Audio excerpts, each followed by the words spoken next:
Can you hear me now? I didn't have my volume up.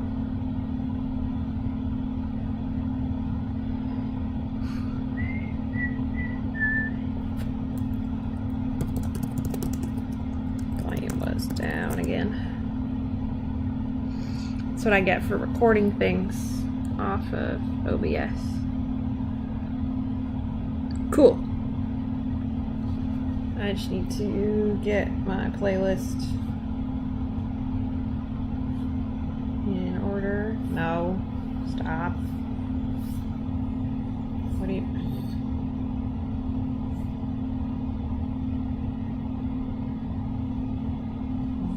Thank you. I like whistling.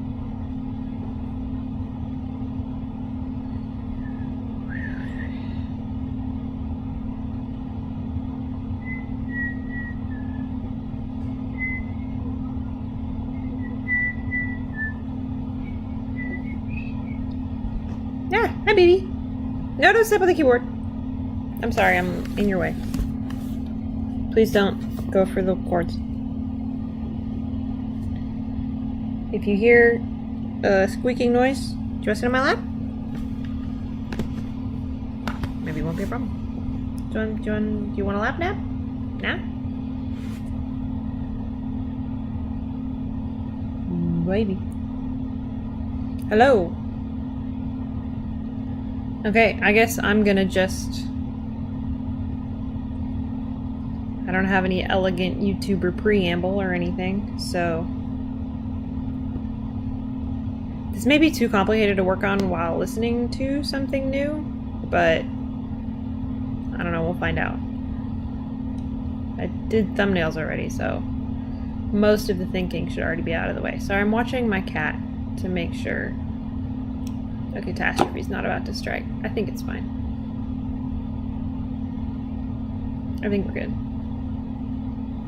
Just sitting on the side table. Okay.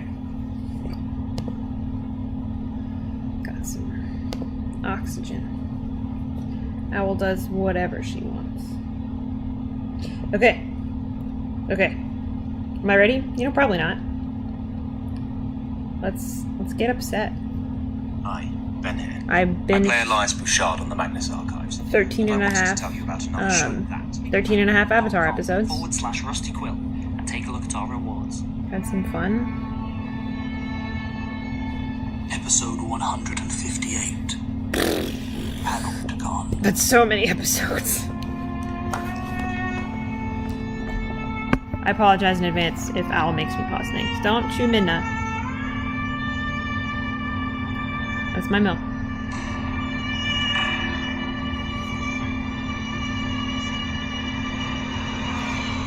Okay. Maybe we just work over here instead.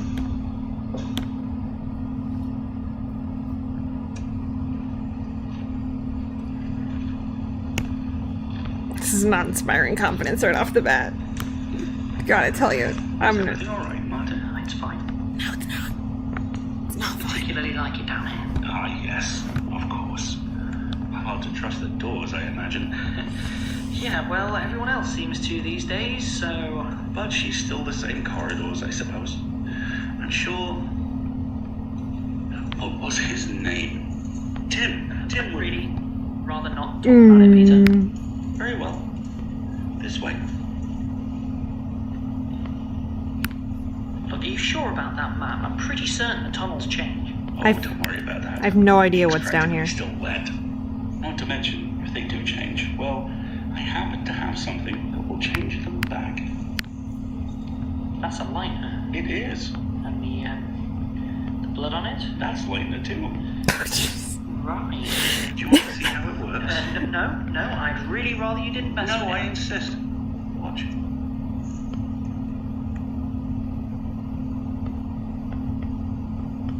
Very impressive. I'm ready. Freaking nothing. I love Martin. Peter, there's a... Peter, I think there's something in there. I'd stay quiet if I were you. The heck?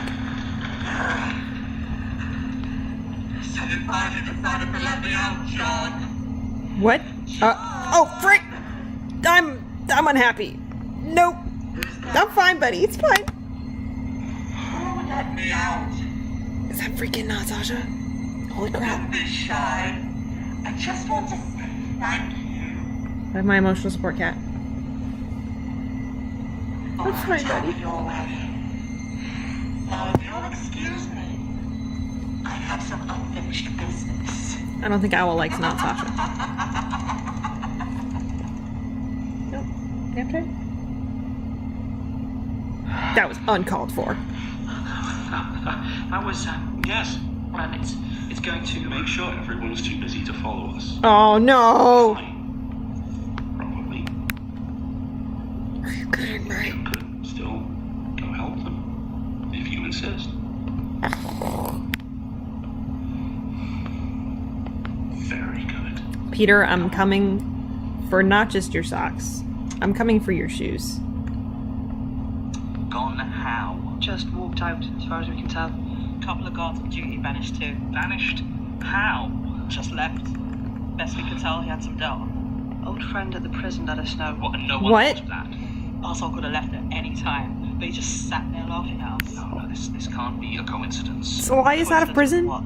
Martin or someone left me a tape. Him and Peter Lucas are looking for something down in the tunnels. Do you know what? No, he called it a device. When?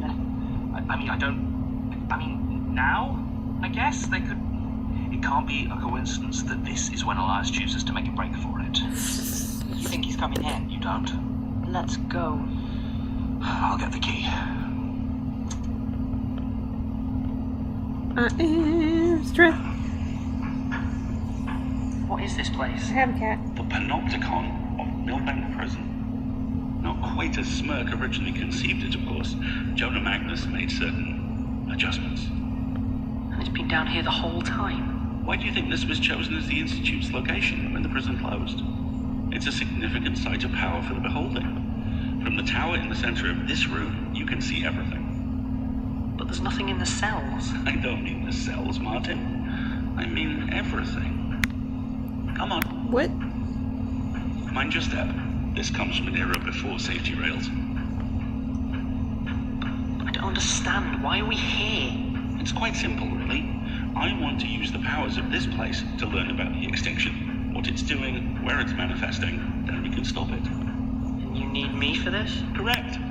Without a connection to the eye, any attempt to use it would likely end very messily indeed. But thankfully, it just so happens that you hold such a connection. So that's it. Both lonely and watching. You must admit, you're the perfect candidate. I suppose I am. There is, of course, just one other complication. Martin's not okay. What now? You'll have to dispose of the current occupant. What? Who is that? Jonah Magnus is, What the heck? at least, sitting here, watching, binding it all together, growing ever older. If you want to take his place, well, I'll need to kill him. yes. Don't worry, though. I brought a knife. How... That was a lot of knife sound effect. How big is this knife? Where are his eyes? Exactly where they've always been, Martin. Watching over my institute. Oh, Frank. You can't just switch there. And you're sure? Yes, I'm sure it wasn't here before. Have fun, buddy. It's just that there's a lot of tapes around. And I don't Thanks, keep Bridges. any of them with the key to the tunnels. It's been left for me. And it says play me. Kinda suspicious. So Elias left it. Or Martin. Or Peter. Or Annabelle. Fine, whatever. Could be a distraction. Only one way to find out. We don't have time for this. We don't know that. We've no idea what sort of time frame we're on. I say play it. Thank you. I like Daisy a lot. What is this noise now? Did you really think I wouldn't notice? I'd rather hoped you'd still be hampered with all the dark. Oh, she's gonna light the building on fire? It's their grand eclipse at the moment, isn't it? But I think we've both come to the same conclusion about that. That's why you're here. Yes. Shame, really. I used to be able to torch a building in half the time. Age catches us. Well, almost all of us. Elias. You were the one so insistent on staying human. And no doubt that makes my death a lot less complicated. What exactly were you hoping to achieve here? Why not come at me directly instead of burning everything first? I was rather hoping the fire would occupy you while I did just that. I see. That's a loaded phrase. How long have you known? About your body. What? Not long after you took your new host and we had that little What? chat. I Wasn't exactly a huge leap. I feel like I should have Not expected that. something like The that. hard part was figuring out how to actually reach it. Took me the better part of a decade. So you burn the place down, use it as cover to reach my body, and then we die together. How poetic. Doesn't seem like your style at all. I wasn't actually planning Wait. on When he dying. said, is And how exactly were you planning on achieving that while Is- you're still bound to the... he Joan Magnus? Am I being Oh, I nuts see. right now? Very clever. I thought Eric was the only one to figure that little morsel out. Knowledge has a way of surviving. I gotta back up a You tiny of bit all people because I should distracted know myself. that. Actually planning To reach my body, and then we die together. How poetic. Doesn't seem like your style at all. I wasn't actually planning on dying. And how exactly were you planning on achieving that while you're still bound to the... So Elias went from Oh, I Stoner see. to this because Very it's not clever. really. I thought Eric was the only one to figure that little morsel out. Knowledge has a way of surviving. You, of all people, should know that. Quite. It was a good plan, actually. If you hadn't been so complacent about me keeping an eye out down here, probably would have worked. Gertrude's grand retirement. It still might. Just needs a little spark and... I see. Is it a shotgun? So you're finally getting your hands dirty. I must really have caught you off guard. I suppose we both got a little complacent. 50 years is a long time. End of an era. I'm not really in the mood for nostalgia, I don't know what Elias. film that should be. You might have noticed I'm rather busy, so either shoot me or... Holy frick. Holy frick. Well, I mean, there it is. I had a feeling, but like. It would hurt more. What is it like recording your mother faking her own death? Pity. Recording her own death? Is that fun or is that terrifying? Right, so what does that tell us? John? John? Yes, sorry. Right, just, the Panopticon. It's the, Designed of Millbank Prison based on an all-seeing watchtower. I know. I did the reading. Right. You think that's the device? Yes. And I'd wager that Elias's body... Gotta be Jonah Magnus, right? I'd say so. And he's been body hopping like whatever was in Raina.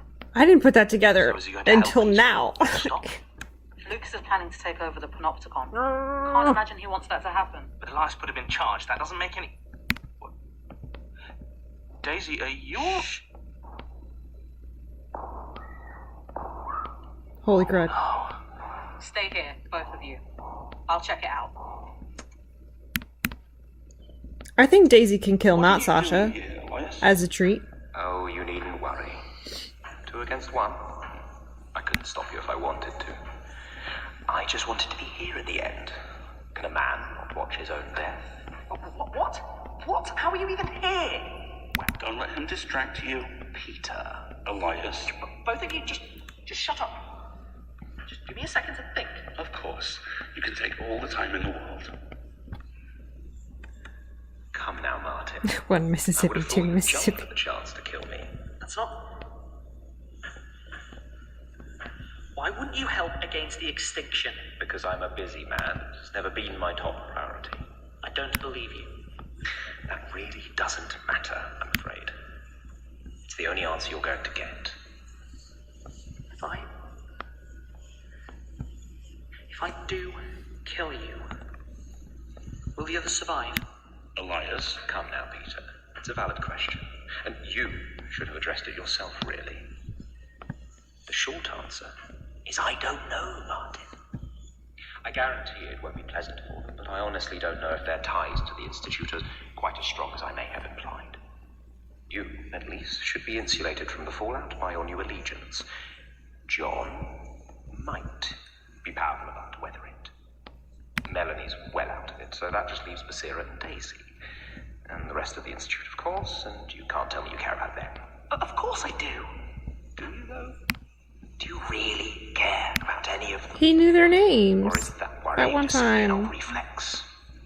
That one lady had a baby. Goodness. Peter has done his work well, hasn't he? No. The only choice I think that matters is whether you want to kill me or not. I do. I really, really do. Then do it, Martin. We're the same, you and I. We don't need anyone else. Watching from a distance. That's always who you've been. How many animatics are there for this? I want to watch all You of them. enjoyed it these last few months. Drifting through the archives. Unseen. Unjudged. You'll like it in there. I promise. Yeah. This hurts me. Yeah, I think I would. No. Then do it. Kill him and help me save the world.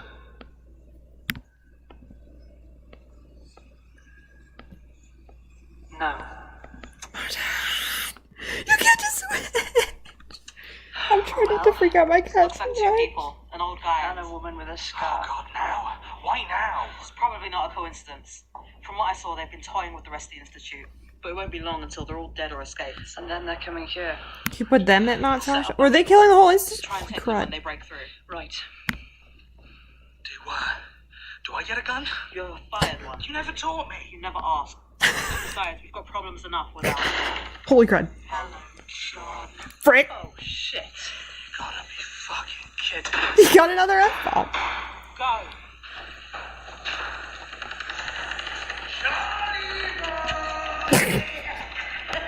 We want to make a statement. Oh, hello. What have we here? New friends? This is kind of fun. If I'm being honest.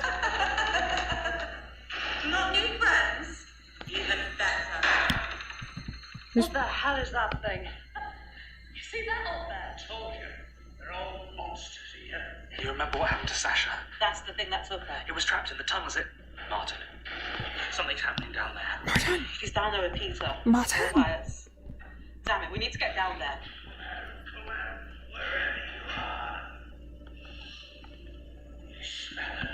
Oh, hard to tell over the stick of that thing. They'll follow us. Did they take out not Sasha? John, go. We'll keep them busy. What? No, Don't argue. Just go. We have to split the party for maximum just don't die. drama concentration.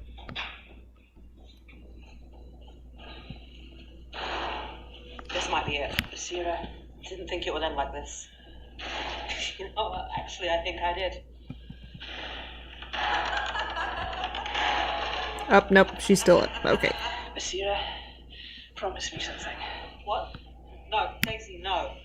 Basira, when this is over, you need to find me and kill me. Promise me. No. No, Daisy, we'll figure something out. I'm in pain right now. This last month, it was always borrowed time. Can't I run it forever? I take back my treat joke. Promise me. I take it back. Thanks. Ugh. No, run. Daisy. I take back my joke. I take it back. There you are. All alone. Shit. Holy frick. Did she go like werewolf? Martin, That'd be cool. what are you doing? I'm saying no. Oh, that's why that one post I said refuse. she's Game wolf, bro. over. Martin, this is not the time for petulance. There are bigger things at stake here. No. I think that was actually the problem. You made the stakes too high. All the little details that didn't add up. You made them more obvious. Exaggerated. The extinction is Oh, coming. I'm sure it is. But that's not what this is about, is it? This isn't about saving the world. It's all just some power play against him. I might not know exactly what's going on, but I don't think I want any part of this. However much I want to kill him, I'm out. But you said, Honestly, mostly just said what I thought you wanted to hear. I see. I love Martin. This is your doing, isn't He it? liked playing Elias last season. It's not him. It's not anybody. It's just me. Always has been. Martin's like, I'm allowed to be When I sneaky. first came to you, I thought I had lost everything. John was dead. My mother was dead. The job I had put everything into had trapped me into spreading evil, and I really didn't care what happened to me. I told myself I was trying to protect the others, but honestly, we didn't even like each other. Maybe I just thought joining up with you would be a good way to get killed. That hurts me. And then John came back, and suddenly I had a reason. I had to keep your attention on me. Make you feel in control so you can take it out on him. And if that meant drifting further away, so what? I'd already grieved for him, and if it meant now saving him, it was worth it. When you started talking about the extinction, though, you had me, actually, for a while. But then you tried to make me the hero. Martin's like, Tried to I'm allowed to stop be the a idea that I was Slytherin. the only one who could stop it. And that never sat right with me. I mean, look at me. I'm not exactly a chosen one. Martin's earned his detective But speech. by then, I was in too deep. Martin is really that Played along. one message I sent you. About, oh, okay, I have to. Here we are. Funny. Looks like I was right the first time. It's probably still a good way to get killed. I warned you, Peter. But you do serve the lonely. Oh, I'm getting there, but if this is the final test or something, then bad luck. The answer's still no. No, this isn't fair. Do you have any idea what you've done? Oh, not You fair. You must have Elias, known. Jonah had nothing to do with it. No, that's not. You can't. You lost, Peter. Admit it. He played you like a cheap whistle. No. Shut up, Peter. It's time. Fine. Great. Now, perhaps one of you then can tell me what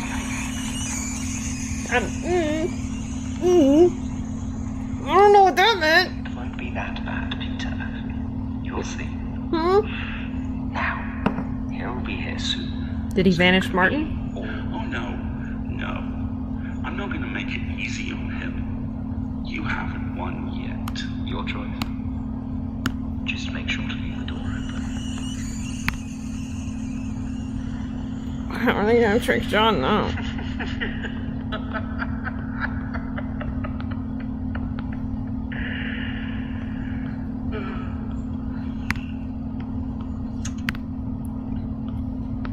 If you'll excuse me, I'm going to up Martin to my favorite characters of all time.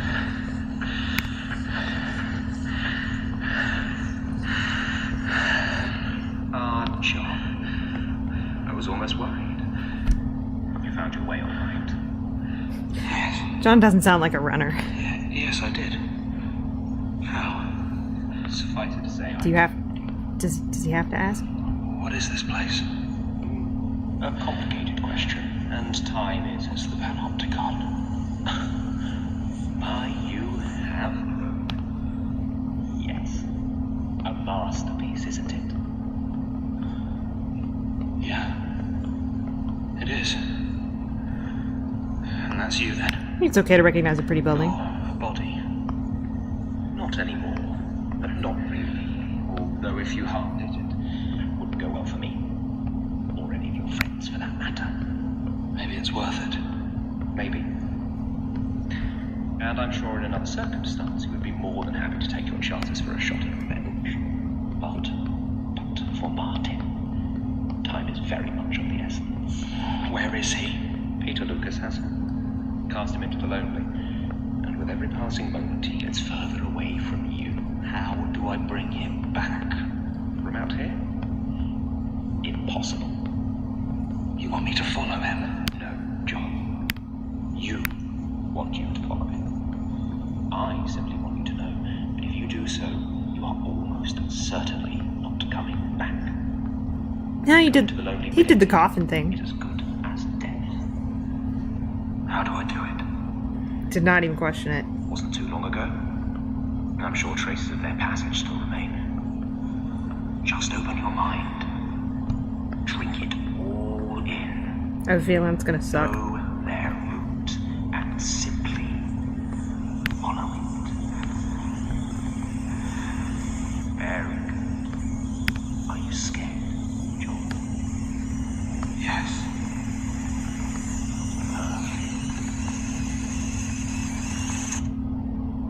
Cat did not even flinch at that. If we're gonna do episode, people had to wait like the better part of a month Archives is a podcast distributed by for all of it. licensed under a Creative Commons Attribution Non-Commercial I want to say like International License. rip them, but I'm different. But also I know I'm gonna catch up before the show is over. So To subscribe, view associated material, or join our Patreon, visit R.I.P. them. R.I.P. me. Review us online, tweet us at R.I.P. all of us, really. Visit us on Facebook or email us at mail@rustyquill.com. Join our communities on the forum via Also, the website or on Reddit at r/the Magnus Archives. Daisy gets to be a werewolf in all future AUs. Daisy. That's gonna make me upset.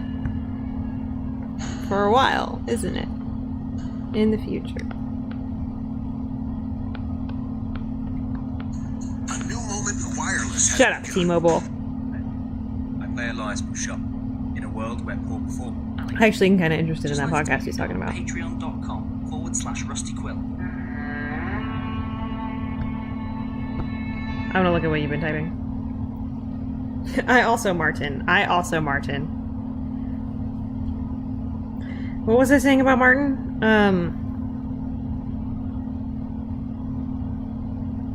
I don't know what I was saying about Martin. I love him. He gets to be in my top characters of all time now, I think. I feel like I sent you something the other day about like John is a protagonist who like tried to put off being the protagonist because he's like, nah. And then Martin got flung into a situation and was like, I might be a protagonist, so I need to like double down as soon as possible. And then he did. And he's like, I'm not the protagonist though. So I guess I just love the level of awareness Martin has. Like, he's smarter than John in a lot of ways. He's been outsmarting all of them in a lot of ways, so go Martin.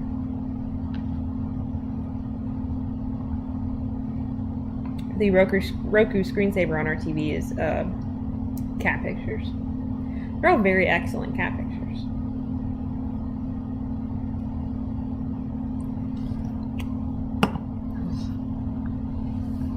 I need to stop sitting cross-legged so much. Or I need to walk more. The whole quarantine thing is, I'm sitting too much. But I have a bike now, so. Anyway.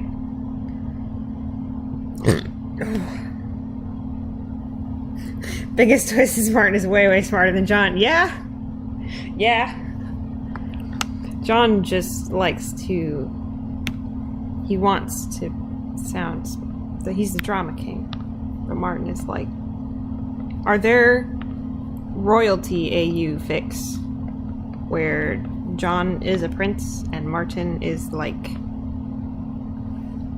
Kind of like a servant hand dude, but then John figures out that he's smarter than him and just gets Martin's help all the time on stuff? That would be cool. I would like that a lot. Or not necessarily like a servant or something. Maybe he wants to be a knight and he faked his way into knight. That's just Jean Arc and Ruby. Trope lapping. Anyway, I would like Martin to be okay now, please. Episode 115. Or at the very least, I would like to cry that. Lost. Kitty's sleeping.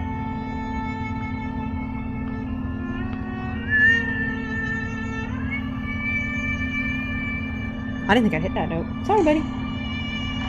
Back to sleep.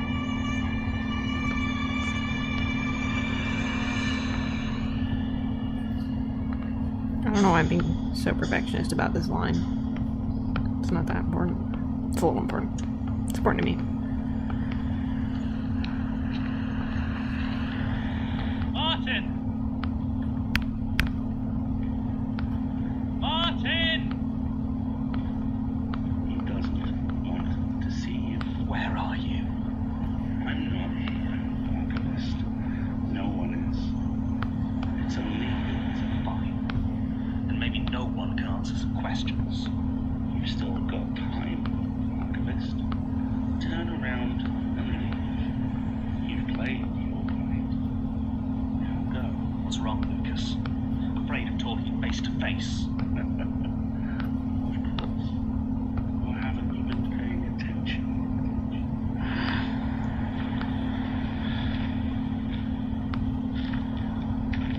Martin! It's odd, really. You each think you're so focused on the other. But how much do you really know each other?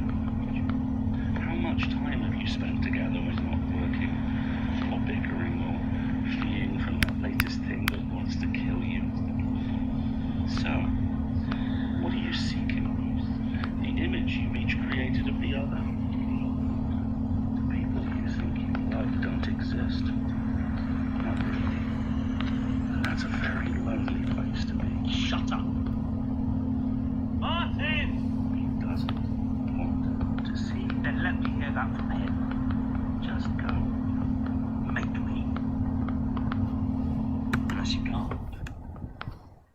The lonely and the I aren't too far apart, are they? Not really. What good's being alone if you don't know how alone you truly are?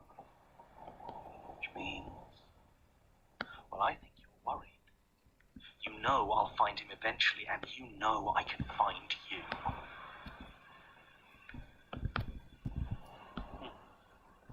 Thought so.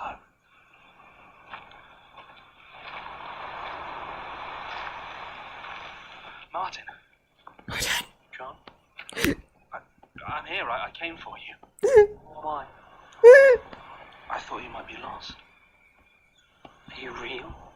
Yes. Yes, I am. Come on. We've got to get out of here. No, I don't think so. Oh, I don't like that echo. Why? I mean, I do. It's really cool, This but is where I should be. no. It feels right, Martin. Don't say that. Nothing hurts here. It's just quiet. Even the fear is gentle here. This isn't right. This isn't you. Is there? I really loved you, you know. Martin, listen, he's done something. He's just done something to mess with you. Damn it! Martin! Martin! I tried to tell you. Oh, that hurt. He's gone. He made his choice. And it wasn't you. I'm fine. It was for me. I'm the reason he... I did this to him as much as you. Yes. Suppose you did. Hey, hey. Where are your friends, Archivist?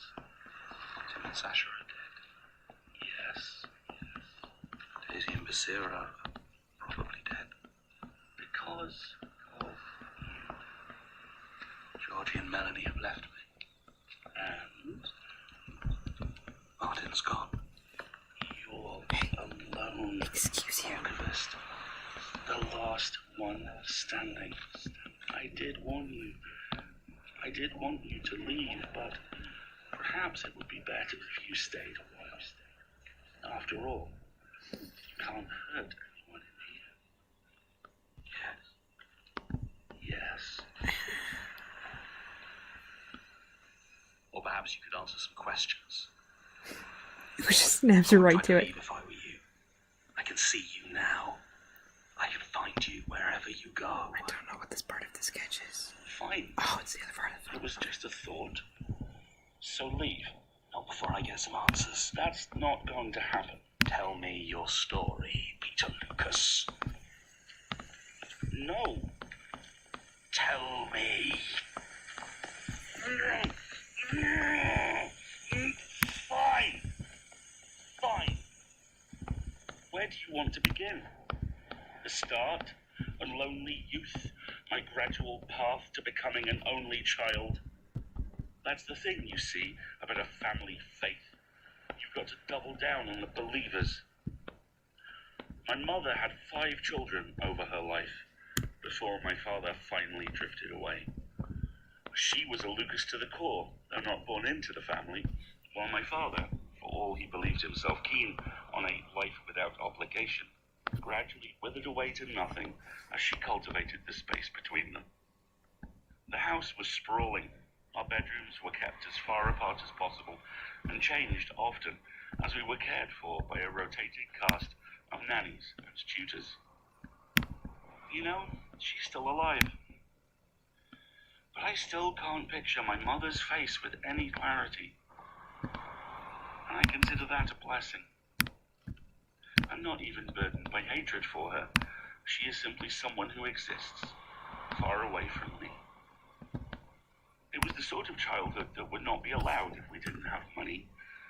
I'm sorry, my brain drifted, and there was that post about the way people write letters to Jonah Magnus and joking about how, like, haha, Jonah Magnus can get it, but, and like, haha, what kind of guy was he? But now, like, everything I know about fandom around Elias is basically, haha, Elias can get it. So that just, it makes sense, is what I'm saying. Anyway, continue. Family with, shall we say, a remarkably direct line of inheritance. The sort of family where no social worker would even be allowed on the property. But for all that, aside from a few oddities of faith, I don't know how different my upbringing was from other scions of aristocracy. From what I understand, severing the connection to your humanity is a cornerstone of an upper-class education. Though I was spared the targeted traumas of boarding school, as my mother clearly believed the danger of friendship was too acute. I suppose to call myself an only child is technically untrue. 2 of my sisters still live. I thought they were going to say that they kill all the others. Moved far, far away. Still, to be cut off from one's family is its own very special sort of loneliness, isn't it? So we all serve in our own ways. The other 2, my brother Aaron and sister Judith, well, they weren't considerate enough to quietly grow to adulthood and disappear. They simply didn't have the temperament to thrive in the Lucas household, always trying to instigate games, make friends, connect with people. As far as I'm aware, they were sent away to live their lives with very distant relatives, never to return. I'm sure it's possible my mother resolved the matter in a less pleasant manner, but in my limited interaction with her, she never struck me as a cruel woman, and I would imagine for children that age, the fear and isolation of being uprooted and sent away is just as strong as that of meeting a more grisly fate. I, of course, was the favoured son, being quiet and reserved and, at all points, deeply engaged with my own loneliness. I had no time for books or television, or any of the escapes and artificial friendships of fiction. No, I was myself, and that was enough. I would spend my days exploring the wide grounds and forests of our estate, finding the hidden corners I thought that none would have found before me. Though now, I wonder how many generations of Lucases had exactly those thoughts, in exactly those spots. As soon as I was old enough, I would run away for days at a time. I would take what money I needed from my mother's purse and hitchhike to any city I could reach. Looking back, I realized how odd it was that her purse was always so full of cash, and I believe it may have been the closest thing I ever received to her blessing. By the time I arrived at whatever destination I had arbitrarily picked, it would usually be night. I would walk around the darkened streets, drinking in the sodium orange, looking at the lit windows of the tower blocks that surrounded me, each one a small, cozy den of warmth and humanity, and reveling in my distance from them. Sometimes I would pass another late-night traveler on the street, and I would hate them. They shattered the distance, my cocoon of quiet stillness, and I wished with all my heart that they would simply disappear. And one day, one of them did. I still remember him well. He was tall and broad, wearing a green raincoat he clearly bought before middle age began to set in. There was a thin drizzle that night, one of those rains you can't see, but leaves everything glistening and damp, and he was struggling with an umbrella. I tried to pass him quickly, but his eyes met mine, and he smiled and asked if I could help him. I can't describe the feeling that passed through me. I can only say that I told him to go away. Oh, I hate when it's the nice people. Or perhaps I did. In retrospect, it's hard to be sure which of us fell out of the populated world, but either way, a sense of blissful relief, edged with a strange, creeping fear, was something I never experienced before. It was intoxicating.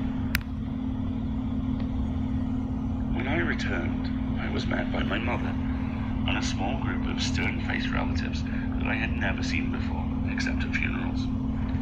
They took me below the house and showed me the truth of our family. It was difficult to accept at first, not because I didn't want it to be true, but because it seemed unbelievable that any god could be so perfectly in tune with my heart. I left the house again shortly after and took to the sea. I never saw my mother again, except, of course, at funerals. Some of my most peaceful memories were on the tundra. I had gathered a small group of trusted souls who I knew were loyal and dedicated to my money. They had no qualms or morals about what we did on that boat, and at my request, each signed to the ship under a false name, so I would never have to know who they were. Those lonely nights of sacrifice and waiting, hearing the dreadful sound of my ancestors' whistle drift over the dark and brooding waters, knowing another soul was leaving this world. God, I wish I was there now, locked in my cabin, staring over the quiet emptiness of the open ocean. But it's moored now, and I came on land at Elias's request. My crew is out there waiting for a call. Really I think I am now unlikely ever to give them. I will call him Elias, for that's how I've known him for most of our acquaintance, though I originally met him when he was still James Wright, head of the Magnus Institute. I considered him a dull little man at first, so keen to watch other people's misery, to lose himself in second-hand pain and drama, exactly the sort of thing I'd always been so keen to avoid. Gertrude was the one that scared me. She seemed to have no interest in meeting me whatsoever, something I appreciated, but there was something in her eyes when she looked at me, as though she was making a calculation, and I was an unwanted integer she was deciding whether to remove. It wasn't until much later that I realized exactly how true that was.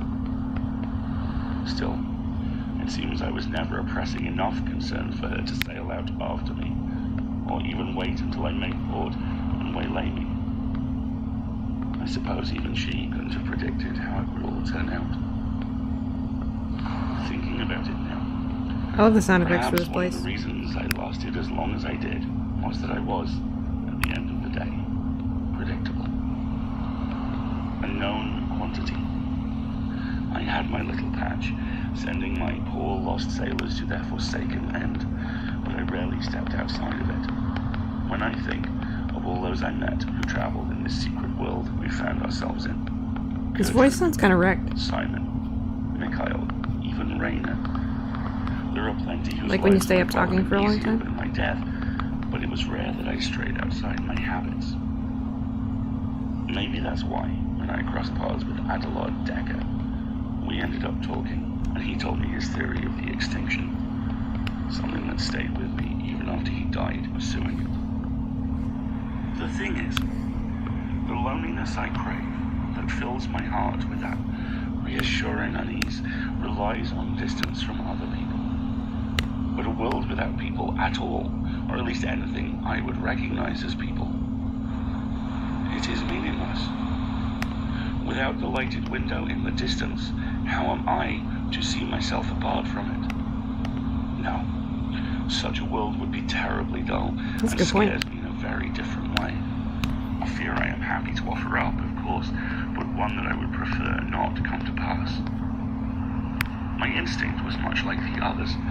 I thought that if I could complete my ritual first, then the potential birth of the dreadful change. Is that why they're all going for it? I started it shortly before Simon convinced me to join him in his little space experiment.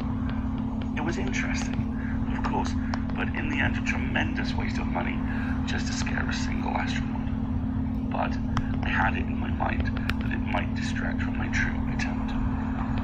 I had commissioned the services of architects, designers, and sociologists, all under a variety of pretenses, and had secured a plot of land near Aldgate East. I was going to build a tower block of my very own. Oh, it was a marvel of design. Deceptively spacious apartments, yet no room quite big enough for a double bed or decent-sized sofa. Cooking facilities that seemed adequate until you tried to do more than microwave. An office space in every flat, but without a door, so you could never truly escape your work. None of them had more than a single bedroom, though each had a main bathroom and an ensuite, which is a small touch I was very proud of. The lower 4 levels were left deliberately empty, so anyone living there could only see the people below from a distance, the lights of the city that they were removed from. The windows were thick, and every wall had soundproofing inside it. Corridors were full of false doors, so even though each floor was designed to minimize the probability of residents encountering each other, it would seem as though they were crowded in by doors that would not open if knocked on. I made the elevators very small. Oh, I just realized I can scroll to the side and it's not a problem for you. I offered the rooms at a ridiculously low price for their central London location, and then screened the applicants mercilessly.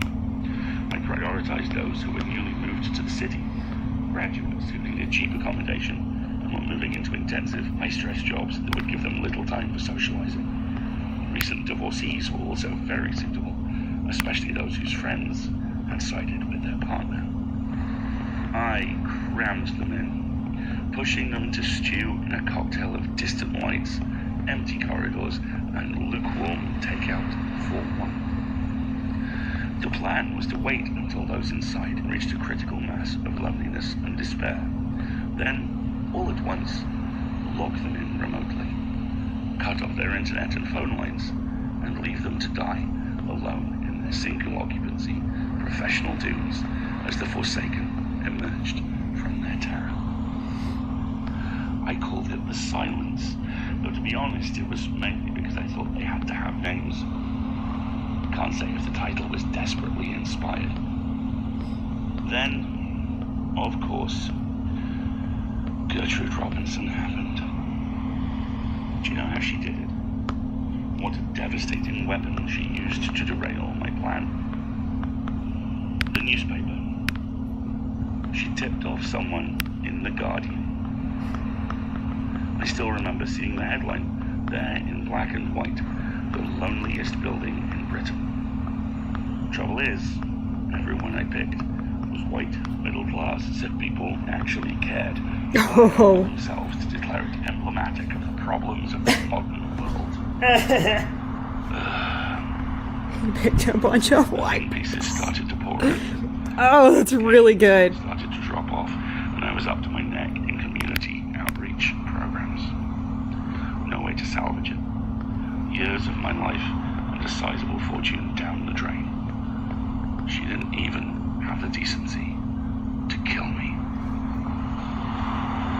It really knocked me back. It took me years to find myself again. I returned to the tundra, tried to forget. But the trouble was, I'd tasted the game now. I was still hungry for more.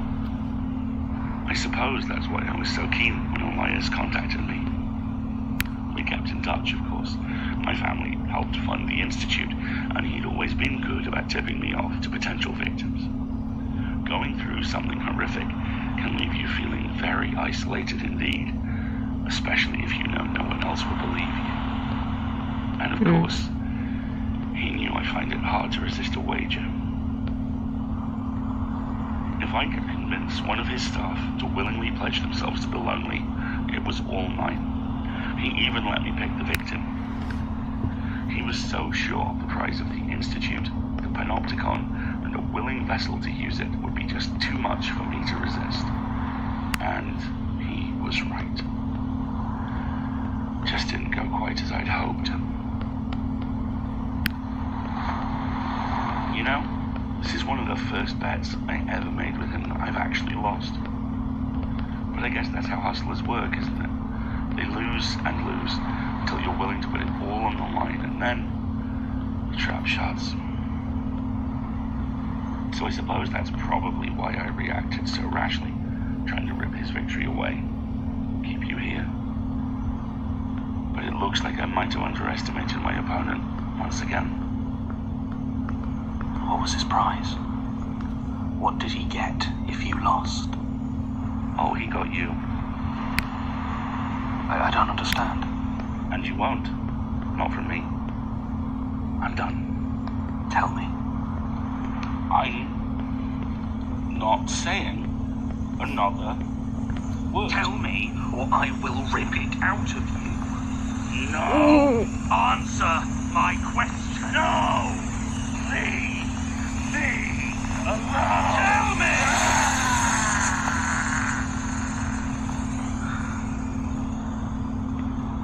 Stubborn fool. Monster v monster fight. Martin. Martin! He's gone, Martin. He's gone. His only wish was to die alone. She was to die alone. Tough. Now listen to me. Did you just kill him? Listen. Hello, John. Listen, I know you think This is you gonna want to hurt be me. here. I know you think it's safer and... Well, maybe it is. But we need you. I need you. No, you don't. No, you don't. Not really. Everyone's alone, but we all survive. I don't just want to survive. I'm sorry. I'm sorry. Martin, look at me. Look at me. Tell me what you see. I can't wait for the fan art of this. I see you. I see John. Can we do like he did with Tim? We're getting hugging. I was on my own. They're definitely hugging, right? I was all on my own. Not anymore. Come on. Let's go home. Oh, that gets you up, baby. Don't worry. I know the way.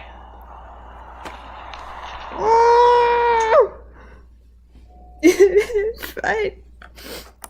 I'm fine. The Magnus Archives is a podcast Fine. distributed by Rusty Quill, licensed under a Creative I Commons was just looking at your Attribution comments Non-Commercial now. Share-alike 4.0. I'm not actually crying, but like, Today's episode was written by Jonathan. you're legally obligated to send me fan art To subscribe of that. material or join our Patreon, visit Rusty Quill. Rate, Fairy Tale and medieval I use. tweet us at the Rusty I don't think the exact thing. So on Facebook, email us at mail. I feel like I make this joke a lot, but every time you tell me that like something doesn't already exist, I'm just like, I gotta do all the work around it.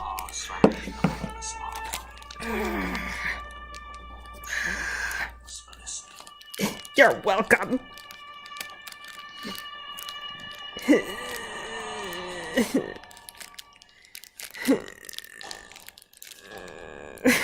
Lines can both get it. The deepest foreshadowing. Peter's super duper dead. Hey, sleepyhead. Why so sleepy? Oh, it's because you're Shut up, mattress commercial. And I wanted to I don't care about you right now. I'd like to take a moment to thank some of our There's so much fan art. Good. They are hugging. I'm gonna yawn. So Owl can sleep through all of that, but as soon as I start making the high-pitched squeaky noises, that's when she sits up. I love you so much. You wagged your tail right into my mouth earlier, and it was hysterical.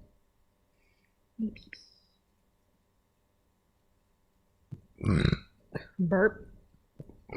Tastes like chicken nugget. I don't know why I feel like I have to say what my burps taste like after I do them.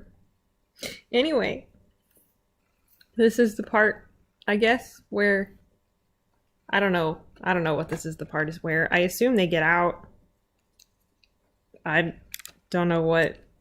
I assume I'm just gonna keep calling him Elias because that's what I'm used to. But I assume Elias is still there. Is he just gonna be like sitting there waiting for them to come out? Does he expect Sean to get Martin? Got Daisy out. Apparently no one had done that before.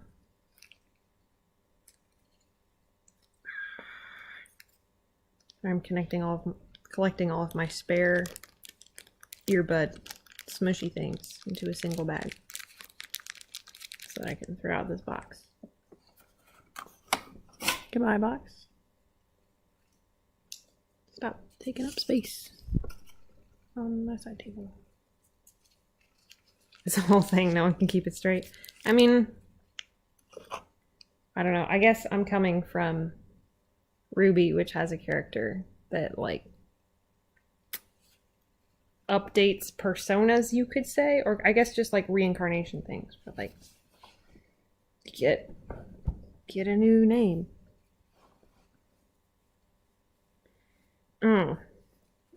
YouTube, why? It's like every time GroupMe tries to change me to an emoji and I just further want to destroy GroupMe. I move a peanut butter jar and that gets her attention. OG Elias. Oh yeah. Was like the stoner guy or something? Poor dude. Now I'm picturing like in that like heaven space where Tim and Sasha have been watching. There's just this other Elias there who's been there the whole time, smoking a blunt. They get up there and he's like, "Hey," they're like, "What?" And he's just, I don't know what I'm talking about. They hugged. I'm fine, buddy. You can go back to bed. Okay, I got another like half hour. Which is probably about how much time I'll have until my sister heads home. So I should take advantage of it.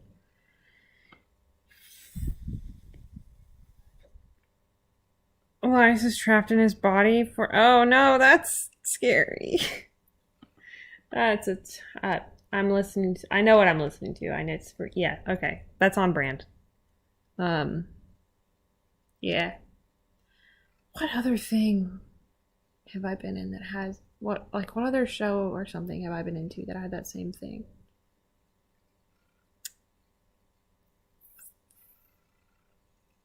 I'm not sure. It's a lot of overlapping tropes for me lately. Anyway, continuing. Pressing play. New Lore Olympus chapter. Rusty Quill. I'll get to that later.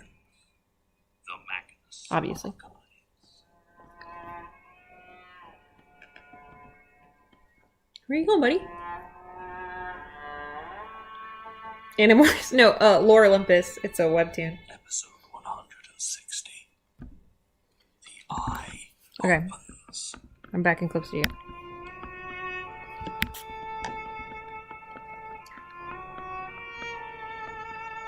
Oh yeah, what did The ritual for Mr. Eyeball. Was it the Watcher's Crown? Is he still trying to do that? Suddenly more scared. Everything all right? Just making sure it works. This sounds Still too don't think normal. we should have brought it. Oh, it's better than no warning at all. Especially if I'm trying not to see things, you know. I guess. You're unpacked then? Oh, yes. Much as I can without any wardrobes to speak of, at least. It's not exactly the Ritz. Well, it technically still belongs to Daisy, so I'm just glad it's not some sort of kill room. Or it is, and she just cleaned it up really well. What's happening? Yes. Are we safe here? Safe as anywhere else. If Elias wanted to find us, I imagine he could, but I doubt the police will be able to. Are they on the run? If nothing else, I'm hoping there'd be some jurisdiction complications in Scotland or something. Somehow I don't think Daisy will be worried about jurisdiction. Are they running from Daisy? I don't think she'd come here. Doesn't look like this place has been used for years. That makes me sad. And if she does, Majestic. Let's all know where she is. Besides, I'm more worried about the other hunters. Or the Sasha thing. Last I heard, they still hadn't found any bodies. A lot of destruction, a lot of blood. That's it. you think they're still out there? Hopefully a long way out there. But I think we're okay. Not much in the way of food, is there? Oh, no, not yet. I was actually going to head down into the village to go pick something up. Maybe give Basira a call to check in, because Daisy apparently couldn't pick a safe house with a signal. I think that's rather the point. Anyway, don't tell me the phone box down there doesn't appeal to your retro aesthetic. It might. Maybe. You'll be okay here? I'll be fine. So now Mr. Eyeball's just snooping on Oh, same as last week. their domestic. Institute still crawling with police. I mean, they've finished all the interviews. Apparently they're calling it a terror attack. Doesn't surprise me.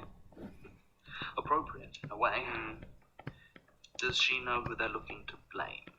They're not really talking to her about it. Sectioned or not, I guess ex-police only gets you so far. Does she know if they found the old prison yet? The panopticon, like Magnus's body?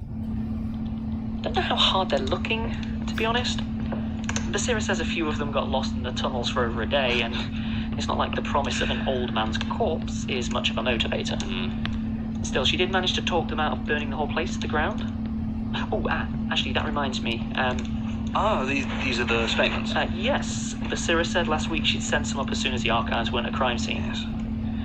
Yes. She wasn't sure which one she'd read already, so she just said she'd send a bunch. I'm curious what Tapes in here they're as well. picking for. Did she say anything about tapes? She didn't mention it, but I didn't check it till after the call. I assume it's her attempt at a varied diet, eating your greens, you know? Probably. I'm sure it'll work fine. Cool. Well, as fun as listening to you monologue is, I will give you some privacy. Go for a walk. Let me know if you see any good cows. Obviously, I'm going to tell you if I see any good cows. Oh, just happy vibes. It's good. Good. Statement of Hazel Rutter regarding a fire in her childhood home. Original statement given August 9th, 1992. Audio recording by Jonathan Sims, the archivist. Statement begins. Hello, John. I like the fire. Apologies for the deception, but I rather wanted to make sure you started reading. You were like, oh, frick. To announce myself. Frick. I'm assuming you're alone. You always did prefer to read your statements in private. That's a really good impression. I wouldn't try too hard to stop reading. There's every likelihood you'll just hurt yourself. Frick. That's So just mean. listen. Now, shall we turn the page and try again? Statement of Jonah Magnus regarding Jonathan Sims, Frick. the archivist. Frick. statement begins. Cat just crawled across my chest. I hope you forgive me the self-indulgence, but I have worked so very hard for this moment, the culmination of 2 centuries of work. It's rare that you get the chance to monologue through the voice of another, and you can't tell me you're not curious. Why does a man seek to destroy the world? It's a simple enough answer. For immortality and power. Uninspired, perhaps, but my God, the discovery not simply of the dark and horrible reality of the world in which you live, but that you would quite willingly doom that world and confine the billions in it to an eternity of terror and suffering, all to ensure your own happiness, to place yourself beyond pain and death and fear. It is an awful thing to know about yourself, but the freedom, John, the freedom of it all. I have dedicated my life to handing the world to these dread powers, all for my own gain, and I feel nothing but satisfaction in that choice. I am to be a king of a ruined world, and I shall never die. I believe there are far more people in this world who would take that bargain than you would ever guess. And I have beaten all of them. Of course, this desire did not manifest overnight. When Smirk first gathered our little band, Lucas, Scott, and the rest, to discuss and hypothesize on the nature of the things he had learned from Raina, I felt what I believe we all felt. Curiosity and fear. But as he compiled his taxonomy and codified his theories on the grand rituals, I began to develop a very specific concern. Smirk was still so obsessed with his ideas on balance, even as our fellows began to experiment and fall to the service of their patrons. I began to worry that if one of them successfully attempted their ritual, then I would be as much a victim as any, trapped in the nightmare landscape of a twisted world. At first, I attempted prevention, but the cause seemed hopeless. The only way to ensure I did not suffer the tribulations of what I believed to be an inevitable transformation was to bring it about myself. So what began as an experiment soon became a race. Beyond that, I was getting older, and mortality began to weigh more heavily on my mind. How much in this world is done because we fear death, the last and greatest terror? I convinced Smirk to work on Millbank, leading him to design it as a temple to all the fears in equilibrium, such that my own modifications to the design of the Panopticon went unmarked. It took years for the dread of the prisoners that passed through to fully suffuse the place, and I was an old man by the time I made my first attempt at the Watcher's crown, sat in the center of that colossal eye, the great ring of cells encircling me like a coronet. It was flawed, of course, as all Smirk's rituals were, and none of the inmates survived, as the power I attempted to harness shook the building almost to pieces, and the murky swamp upon which the prison was built consumed it. What the prison was for until now. But it left I feel a little silly for that. For sat in that watchtower, I could see everything I turned my mind to. It was a dizzying power, and one I discovered I maintained even as I found vessels to extend my life. Of course, I had to make sure the location was kept under my control while I worked on revising my plans, and so I moved the organization I had founded to assist in my research down to London. And the Institute, as you know it, was born. I'll not bore you with details of my bodies and failures through those intervening years. Suffice to say, I kept busy, both planning my own next attempts and doing my best to stymie those others who tried versions of their own. Surely, my interpretation of the Watcher's Crown had been incomplete. There had been some element of the ritual I had overlooked. It was not until I met Gertrude Robinson that things began to really come into focus. You see, the role of archivist has been part of the Beholding for as far back as my research can go. This isn't uncommon for the powers. Most of the beliefs around them are guesswork and fallible human interpretation, but there are certain through lines and consistencies that can be spotted regardless of the trappings. But Gertrude was unlike any other archivist. She simply did not care about collecting experiences or compiling the fears of others. She was driven to stop those who served the powers. More than once I thought she must secretly be of the hunt, but there was never that sick joy in her, that thrill of predator and prey. She had simply decided that this was her position in life, and went about it with a practicality that even I found disconcerting at times. I once asked her what drove her, what had started her down that path. She told me the desolation had killed her cat. I don't know if she was joking, and, to be honest, I could never bring myself to look into her mind and find out for sure. In any case, Gertrude's ruthless efficiency in I'd do that too. collapsing rituals threw into stark relief a question that had been bothering me. Owl, if a dark power almost killed you, I would 150 go on a years. revenge trip. In the whole span of humanity, why had nobody ever succeeded? Perhaps there were a long line of Gertrude Robinsons throughout history, but I found that hard to credit. Could it be, then, that there was something in the very concept of the rituals that meant they couldn't succeed? She was clearly having similar thoughts in that last year, all of which culminated with the People's Church. When I saw that she was making no preparations whatsoever to stop it, I realized she was putting into practice a theory, and one she couldn't afford to be wrong.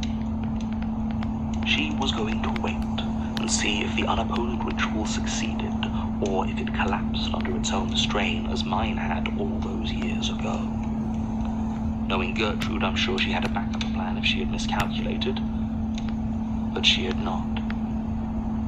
The ritual failed, and all at once I realized what needed to be done.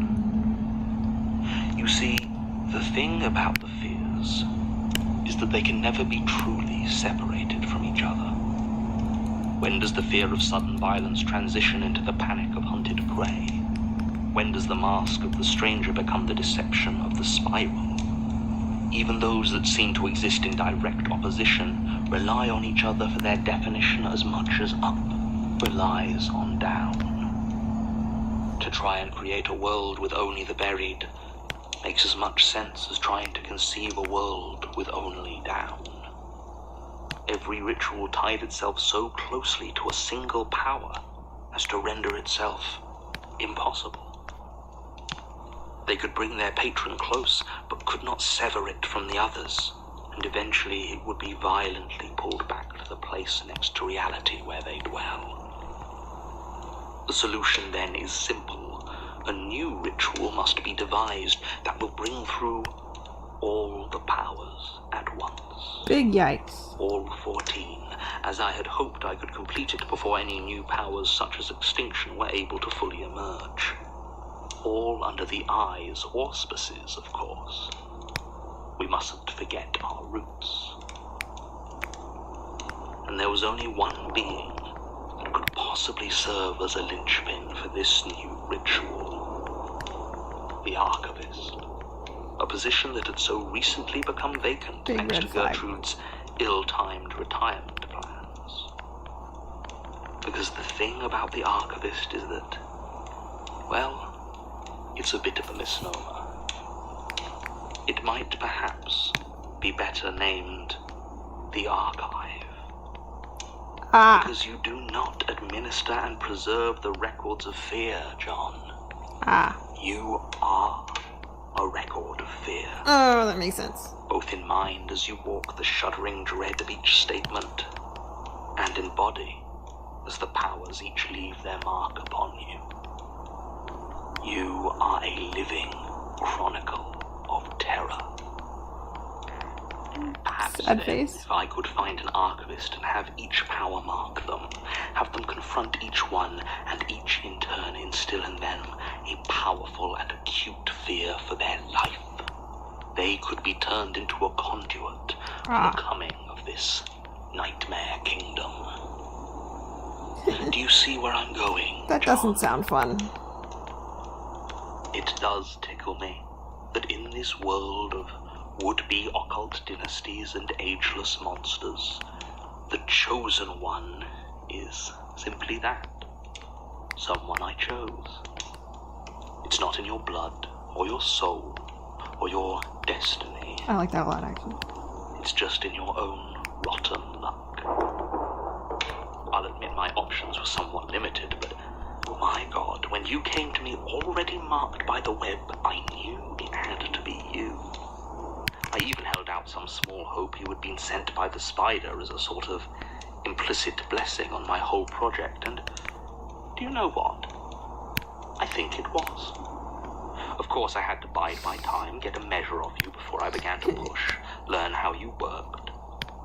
So I decided I would wait until something came for you, and see how you reacted. Attacks upon the archives were not uncommon during That's why I Gertrude's didn't say tenure, anything about Sasha. and while she was always prepared, I made sure you would not be. I reasoned Rude. if you couldn't survive a single encounter, you were unlikely to make it through all 14. I mean, fair. So when Jane Prentice attacked, I watched eagerly, one hand on the gas release from the start. You acquitted yourself well enough, so I decided to see how much further you would get. Though I waited until the worms were in you to pull the lever.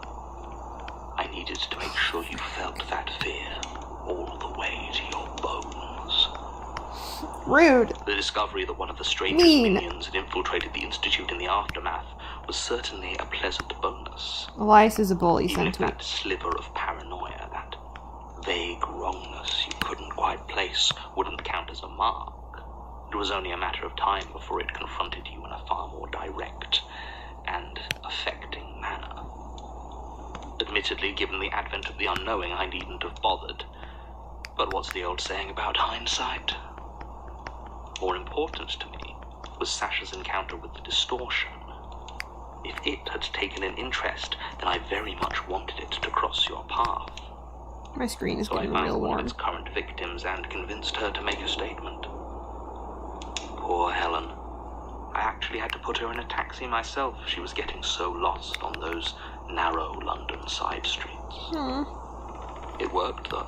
Helen. Between the stabbing and at least 2 desperate flights into its door, you're marked very deep by the spiral. Jürgen Leitner was a surprise, of course, and I was forced to improvise. I had no idea how much Gertrude would have told him, and he could very easily have derailed everything if you learned too much too fast. I justified it to myself, saying I was going to have to send you out into the world anyway if you were going to encounter more of the powers. But I can't honestly pretend it wasn't a rather rash move.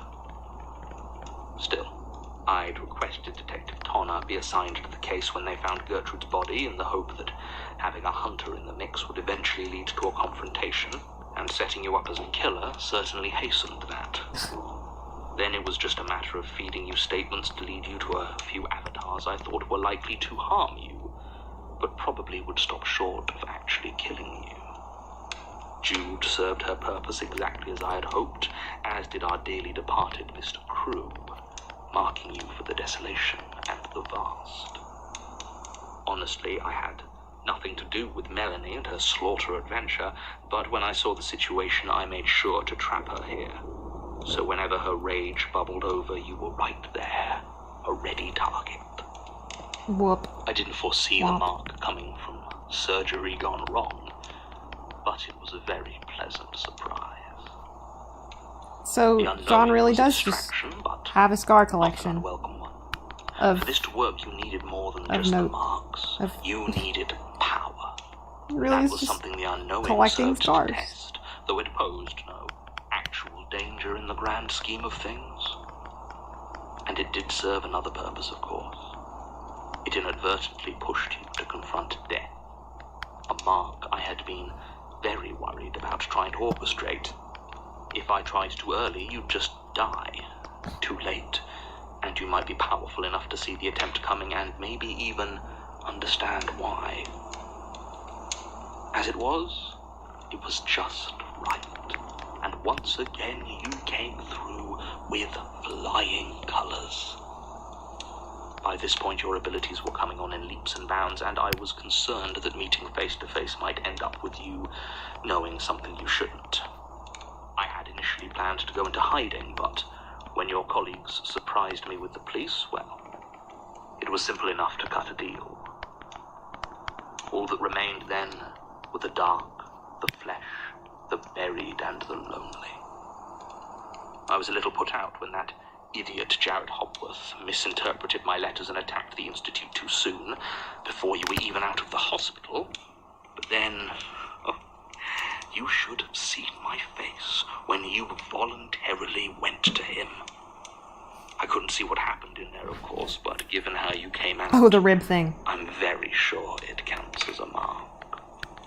He's missing a I couple. suspected Yeah. the coffin might turn up again, and once it did, it was simply a matter of getting any, restraining factors you might have had flying off on a wild goose chase and waiting. Honestly, Detective Tonner has proven invaluable through this whole process. Shut up, I was racking my brains for months about what I could use to lure you in. And of course, I knew the Dark Sun was just sitting there waiting. So when it came time, I whipped up another apocalypse and sent you on your merry way. Then all that remained was the lonely. Poor Peter. He really should have left well enough alone. Or just done what I asked in the first place. Ah, well. He knew what I was attempting and was very unwilling to cooperate until I made him a little wager about Martin. Of course, he had no way of knowing that, in addition to setting you up for the final mark, he was giving you all the tools you needed to escape from it. How is Martin, by the way? You shut up. He looks well. You don't get to talk about You Martin. will keep an eye on him when all this is over, won't you? He's earned that.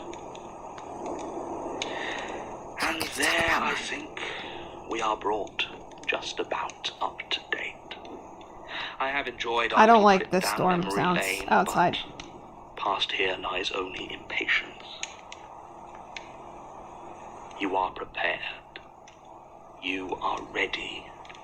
You are marked. The power of the ceaseless watcher flows through you, and the time of our victory is here. Don't worry, John. Bad. You'll get used to it here. Bad. In the world that we have made. Bad. Now, It's okay, buddy. We're fine. repeat after me. No, that doesn't sound good. You who watch and know and understand none.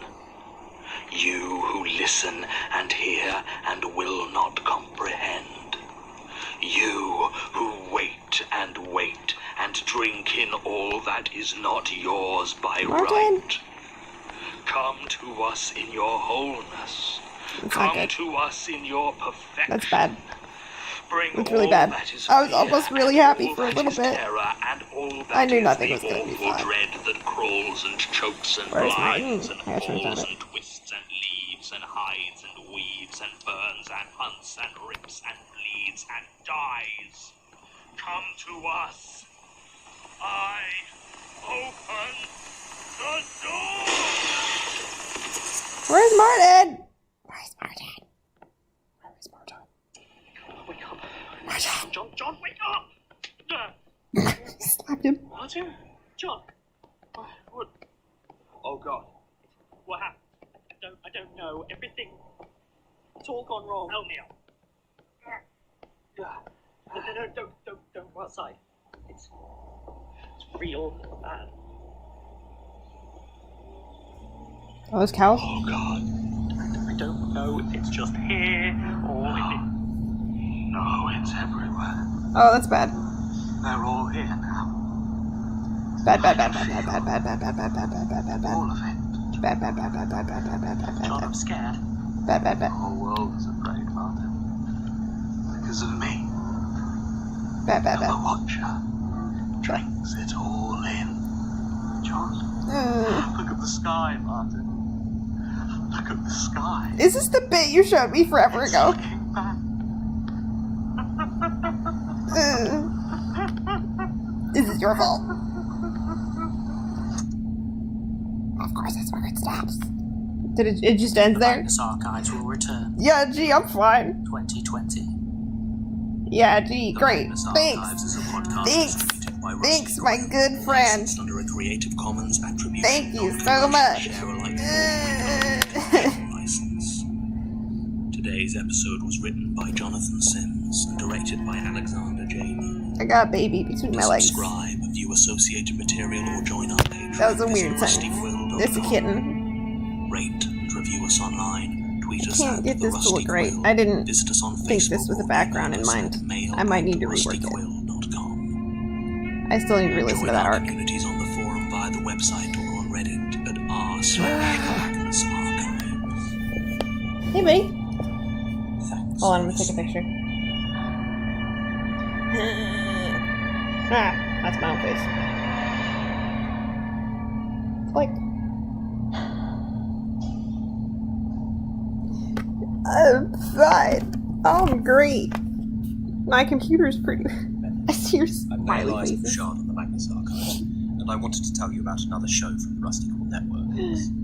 Can David Seven survive this impossible task? Answer your. Robert Groom. Answer As your. should. Just taking a moment to questions. give you a bit of Rusty Quill news ahead of today's episode.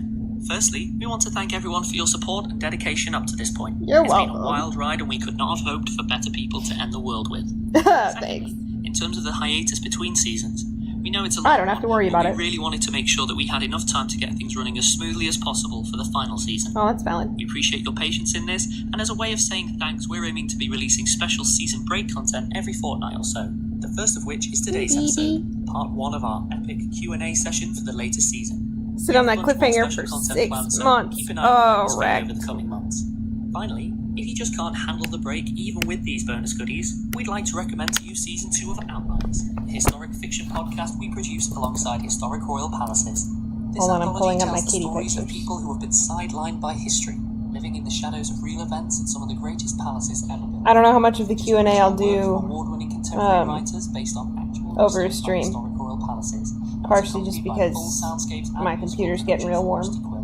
This has been a really exciting project for us to have worked on, and we are thrilled to be able to present it to you.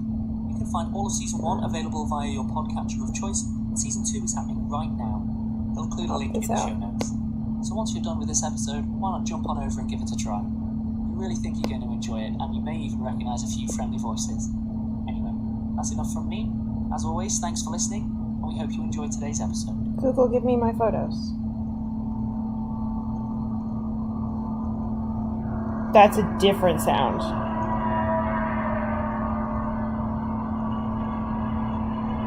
It's the end of the Hello and welcome to Magnus Archives end of the Season world 4 music. Q&A. This is going to be 1 of 2 because we've a lot. I'm here with Johnny Sims. There's a lot. There's a lot. And we're going to be doing our best to get through all of the questions that have been raised since last time we did a Q&A. We are going to preface this though with going, we have more than It's not loading my new 700 and pictures. it's still going A up. lot, yeah. There's so many. So it is going to be a case of, statistically speaking, your specific question isn't going to be asked, and we're sorry about that. There were apparently quite a few that have been condensed down into sort of over questions. There's a couple of questions where more than 100 people asked some version of the same question, so we should get through quite a lot of them, but yeah, we can't do all of them. We're going to do the best we can, and we're going to shake things up a little bit instead of going through sort of blocky, like one on cast. It wouldn't load my approach, kitty et cetera. pictures. We're now going to be separating out a little bit, and then we'll be shaking it up, keeping you on your toes. Right. So, To be honest, I'm a bit nervous. well, this is a tricky one because we've taken bigger punts with this season, so we'll see how it goes. And there are enough people listening out there now that I can feel the pressure of history upon me. Yeah, I mean, if you want to have fun, you need to. I can't have fun. I can't have fun. Fun is No fun. jokey answers are no longer. No, it's great. You need to go on Google Trends at some point and look at the searches for Magnus Archives and look at that nice little logarithmic scale. I don't know what's happened. It's lovely. Right. Thank you, everyone who's You got recently joined popular. us. Listen, we 100% value you and are only a little bit scared. Oh no, he's terrified. I'm at this point so far beyond the pale. You just kind of roll with it. It's like surfing an enormous wave. Alex has no Some it's true. In fact, straight out the gate, I'm going to use that as my in. So the first of our questions to do with cast, Alex, why do you hate Martin so much? That's a real good question. Okay, this is a very simple question that has come up more than once. I don't actively hate Martin. I just don't like him. What? I've said it before, so I will just have to repeat my answer from before, which is he is a younger version of me when it comes to characterization, and when it comes to script editing, I've also done that as well. It is a version of me, or at least parts of him are a version of me from a while ago that needed to learn, and has now learned, actually, through season 4, that going around just trying to set yourself on fire to keep everyone else warm doesn't work. Oh, valid. So I'm actually okay with Martin by end of season 4, for the simple reason that he stopped doing that thing. Yeah. So I'm okay with Martin now. I really like him as a character. I find him, through season 4, he was quite difficult to write, because often there would be plot points that I needed him to deliver, and every time I tried to write him delivering them, it didn't sound right. It just sounded false in his voice. Well, it's because Martin's default for season 4 became, I'm kind of pissy right now. Yeah. Which makes the exposition a bit difficult. But we got there. Oh, and that one's from Antivar. I need to remember to yes. names. Thank you. Right, so we have a production question. I think I'm gonna go for another, like, Benja. 10 minutes, How because do you my feel tablet about is really being warm. so It's close to the concerning me. ending of Magnus? Excited and a little bit nervous, maybe. Yeah, I think for myself, we're past the danger period of season 4, which was everyone might hate us for what we did. Yeah, the big climax of season 4 is always going to be the part of the whole series that we were most worried about. That it's been building for 4 seasons. Yeah. For me, End of Magnus is scary for the same reason that any project you do, which is scary, which is you do your finale, everyone goes, that was fantastic, and then you're like, cool, here's this other thing that we're now working on that we think you'll really enjoy, and everyone goes, no, I'm good. One project per creative per lifetime. Yeah. That's the scare. That's the That fear. is a bit worrisome. Also, I have some slight nerves about season 5, just because for season 4 we knew the big drop we were going towards, and while we know the end of season 5 we're going to, but it's a different sort of journey. Denouement are hard. Yeah. I think it's going to be the most technically difficult one for us to write, without it necessarily being the most risky in terms of ending the world with a season to go is a higher risk. I'm just glad that here on tape you will confirm that you're happy for us to do approximately 40 unknowings in terms of audio editing. Yeah, I'm absolutely Oh, right. As many boy. unknowns as you want. We're not going to make them. So you can just make those on your own. Get yourself a wobble board and just have some fun. Is that what you do? I mean, I'm not going to go into that unless it's a question. So, onto a story question from Ashley Desert Willow Wilson. Mm-hmm. Limited swearing is done for real-world release reasons, but is there any reason for it within the lore? Does the eye just not like cursing in its statements / meals? I mean, there's no law reason except that the characters we're writing aren't particularly sweary. I'm fairly certain they would have been more if I wasn't no. I mean, there This was... hard, grizzled convict also cares a lot about cursing. If it's of interest to anyone, there was the piecemeal episode. It was where this first came to the fore. I think I because remember the them first talking draft about of that. I filled it chock full of swears, and Alex, largely actually as a catalyst to have the conversation. And we had the conversation, and the swearing in that one was toned back a bit, and we landed at the level that we've more or less continued. Personally, from a writing point of view, I 100% agree with Alex that it's really useful to be able to have some linguistic escalation Yes. available to you, which is hard when you've got a Baby's making constant stream noises. of expletives. pretty much that. Expletives. Don't really have anything to add to that. Hang on. Expletives. This one's a writing question. So Thank you. This is from Thank you for that. Psy, S-Y. This season had a lot of focus on characters' emotional conditions, motivations, and interpersonal relationships, all dealing with a lot of nuance. What part was the hardest to write to convey, in your opinion, and what part did you want to get exactly right the most? I am going to struggle to pick the most. I could pick sort of like a highlight reel because we had a lot in this one. Yeah. When we were doing season planning for this one, we actually put little sort of red markers on the bits that we knew we were going to have to focus on. So stuff like Melanie's decision. Melanie's decision, I think, is one of the, like, a lot of the series was contextualizing, because the idea of Melanie doing that as an actually mentally healthy act, if that makes sense. Really difficult. It was something we really wanted. Like, I get what. Okay. I feel like I started this in a way that sounded judgy. I didn't like that, but I get, like, with red versus blue characters, there are like levels of swearing for each of them. They're just, but I think so much of it is in intensity of delivery rather than when they use it. For Wash, it's when they use it, when he uses it. I think for Carolina it is too, but like, I haven't watched the show in too long to be talking about red versus blue character linguistics, but I can make me watch the whole show again. I can't. I'm doing too many other things to watch all of red versus blue again, even though it only took like a day and a half. Anyway. To dive into, but not just from an emotional writing point of view, but from... It's so tricky to write, like, because it's just changing mediums from something that is entirely spoken to something that's written, and then you have to try and get it...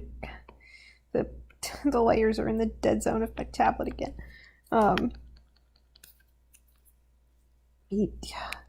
I apparently don't have enough brain talk energy to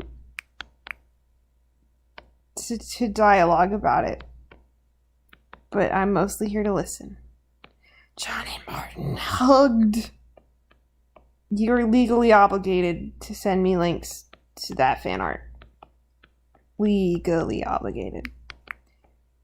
Legally. I just realized I didn't put a link to this on Tumblr first. I just kind of went into it. Oh well. I'll get better at that in the future. Live and learn. Anyway.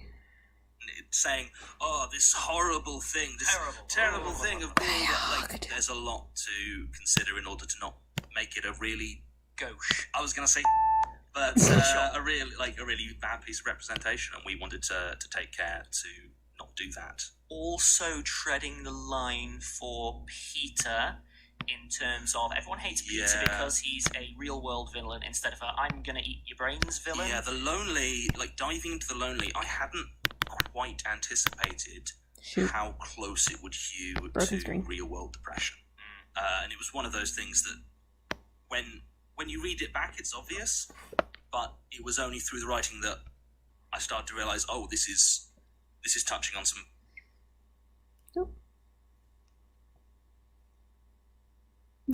Catching up content.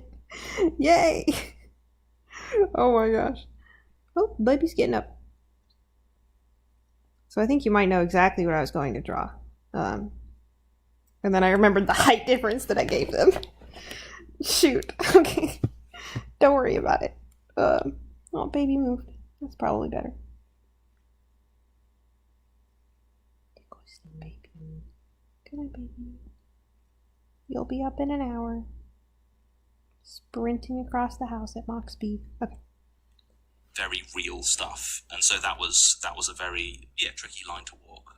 Another one that I think we put a marker down, but actually turned out to seem to come out better than we feared it might, is the sort of pseudo-addiction angle on the archivist statement giving, where that was one that we were aware could get away from you if you weren't being careful about it, but I don't I think it seemed to land well. Yeah, it seemed to land the way we wanted, which was not as a lazy analog. Yeah.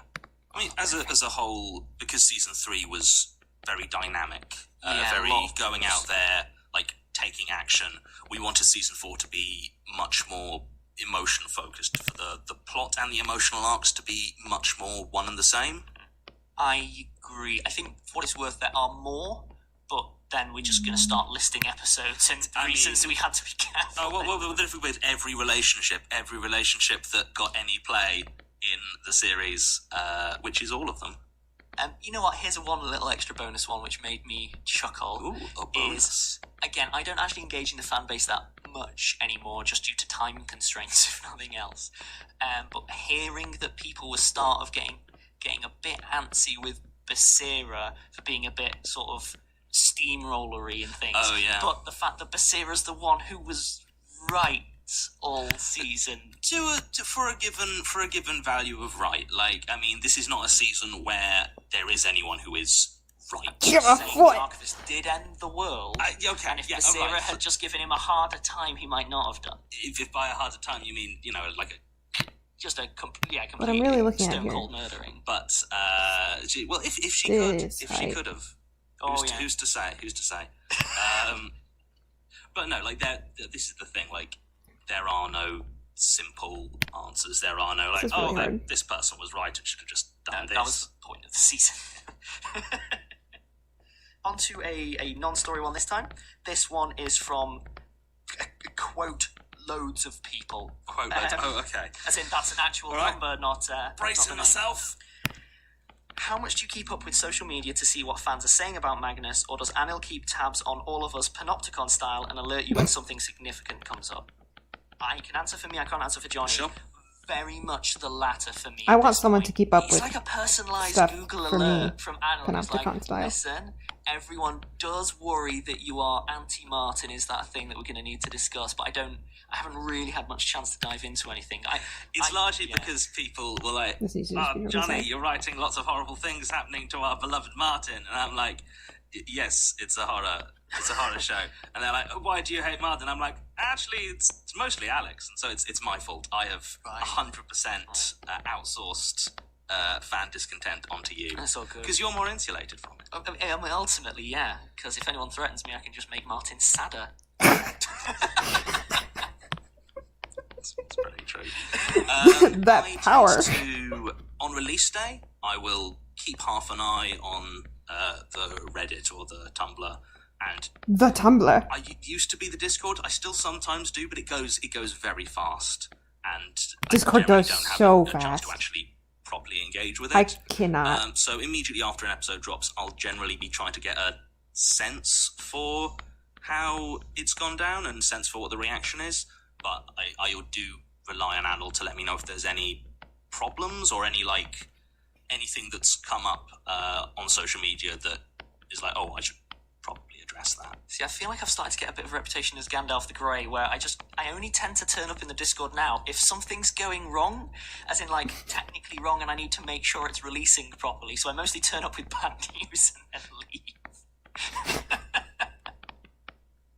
To be fair, I'm enjoying my status as essentially some sort of chaos god within the Discord, where I'll just turn up and everyone's like, oh, Johnny's here, and then I'll leave. Johnny, and then you'll leave. Yeah, you'll leave Anil to clean up all of the mess that we make.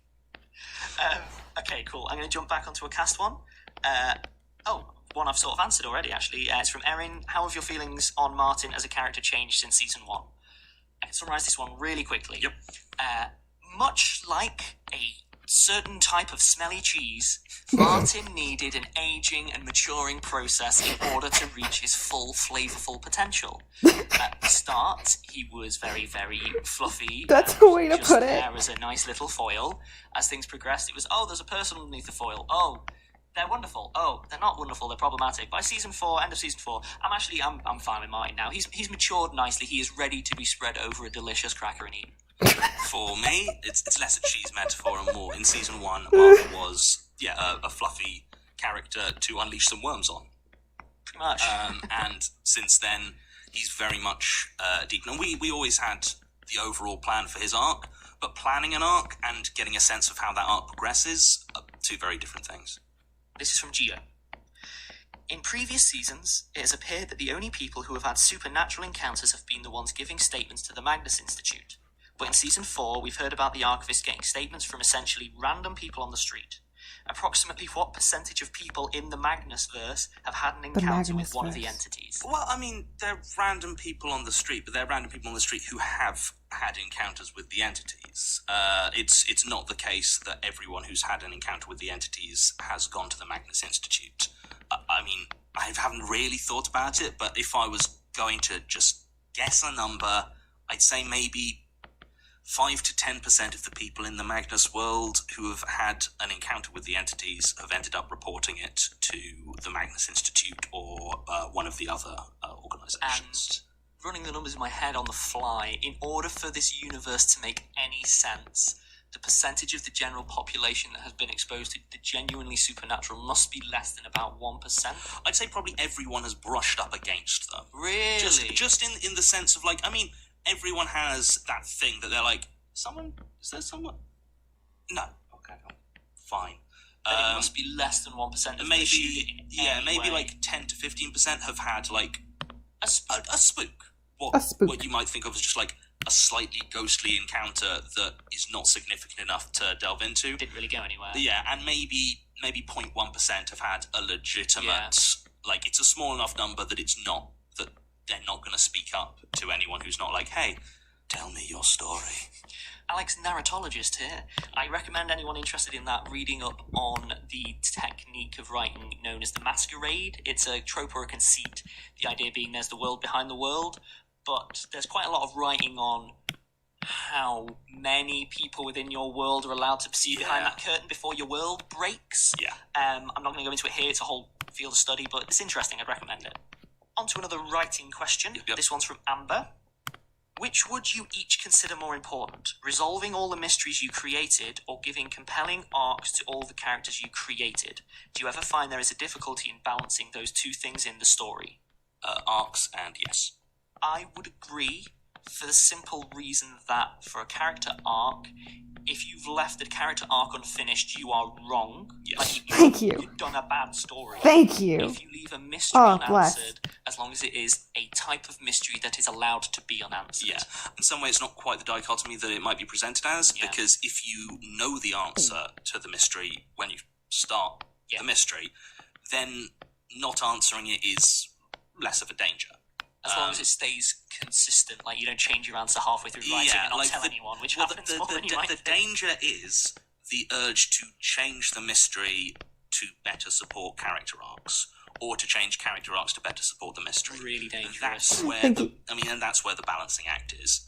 And I think there are a few in Magnus that have slightly changed their shape, or the answers as they've gotten deeper, effectively, have interacted more with people's character arcs. Giving Martin a sweater. This is one of the advantages of writing He deserves a the sweater. mysteries where the wider answer to the mystery is categorically known at the start, but a lot of the smaller details, You know a lot what of you the wear when smaller you're sad? threads Sweater. are still unconnected, and those are the things that can be threaded through a character. Also, the idea of him I think an roasting unsatisfying Peter and character arc is Elias in more a of weakness than cardigan. an unsatisfying mystery. Just I've never thought of it before. I Top tier. suppose an unanswered character arc is just... I actually want to hear this. To better support character arcs, or to change character arcs to better support the mystery. Really dangerous. That's where that's where the balancing act is. And I think there are a few in Magnus that have slightly changed their shape, or the answers as they've gotten deeper, effectively, have interacted more with people's character arcs. But this is one of the advantages of writing the mysteries where the wider answer to the mystery is categorically known at the start, but a lot of the smaller details, a lot of the smaller threads are still unconnected, and those are the things that can be threaded through a character arc. I think an unsatisfying character arc is more of a weakness than an unsatisfying mystery. I've never thought of it before. I suppose an unanswered character arc is just a mess. An unanswered mystery is still a mystery. It's just an unanswered Well, it's why stuff that is pure mystery tends not to have a character arc. Yeah. I mean, you read a Poirot book, like Poirot's not having a character But arc. what if he doesn't solve this one, John? His character arc is man who has not solved a murder, Solves it. arcing into man who has solved a murder, and it's because so there's no conflict there between arc and mystery. I don't know. I'd love to read a Poirot where it's the one where he doesn't solve the mystery and he just has to deal. Well, I mean, if you do want a Poirot mystery that has an arc for him, Curtin Poirot's Last Case is probably the one, like the last Poirot mystery, because there's an arc. Okay. I mean, I'm not going to say what it is because spoilers. You are beyond my sphere of knowledge at this point. Poirot is not something I've done a deep dive on. I have to admit. Deep dive is really good. Right, we're going to jump to a Little misc. Belgium solves crimes. It's wonderful. We're going to jump on to a misc, which is from misc. Lucille. How do you feel about the growth of the fan community during this last season, and the increase in fan creations, art, cosplay, and so on, as well as often high trending on Tumblr after the release? I mean, short answer, terrified. Good. The correct answer is good. It's a really interesting thing because as the fandom has grown, it's no longer a monolith. It's no longer, well, it was never a monolith, obviously, but it's no longer a more or less unified group. I need to be a lot more careful how I interact because things that I would say potentially in jest, like, they have resonance now. I can't have an opinion on my work because my opinion is not an opinion. Yes. My opinion is something that people can take and deploy in fandom context, and it's very much like I've made a big party, and as I've made this big party, I myself have grown so that I am now a huge stone giant. So if he attempts to attend the party, he will destroy the party and everyone will die because I will crush them with my giant stone hands. That's a beautiful That's metaphor. how I feel. Oh, you're the kid that made the enormous Lego landscape that got so big you can't play with it anymore. Yes. See, I have it far easier. I just have my new shield, which is working really well, which is, mate, I just work here. I'm the mechanic that you bring your story to, and I'm like, well, problem is there, you've got a bust carburetor in, mate, your character art, that's well out, that's going to need completely replacing, mate. Oh. Okay, we're gonna jump I just work here. again. Cass Landman, which guest voice actor were you most excited or just very excited to have on this season? That's really hard, actually, because I wasn't here for most of the guest recordings. This season has had you out of the studio more than any other, actually. Yeah, like, I really was looking forward to working with Alistair. How did that go? Did we have any? I think You had one scene. we had one scene that we actually recorded Alistair, together. who plays Peter Lucas, has never been in the same room, apart from once in What? passing to say hello as the other was leaving. What? With Ben, who plays Elias. Elias and Peter have never been in the same room What? for recording. That's bananas. Yes. Also, John Henry, who played Arthur Nolan. We're friends, but we never really see each other. So I was really looking forward to actually hanging out. Wasn't there. So yeah. I've met everyone. It's been lovely. Okay, so you can answer this question. So I was very happy to get to work more with Alistair. And I have to, like, in front of everyone, I have to give him a big thanks because out of everyone, he ran into an enormous technical glitch twice in a row. Oh, yeah. Not avoidable, not a thing that we couldn't necessarily prep for. You know, mechanical failures happen, that kind of thing. And the absolute trooper turned up for 2 massive pickup sessions in a row, recording opposite people who weren't here. So he's recording in isolation, making enormous journeys to do it. So he sort of became my MVP by the end of the season. He is officially the loveliest man. I had good fun as well working with Kareem.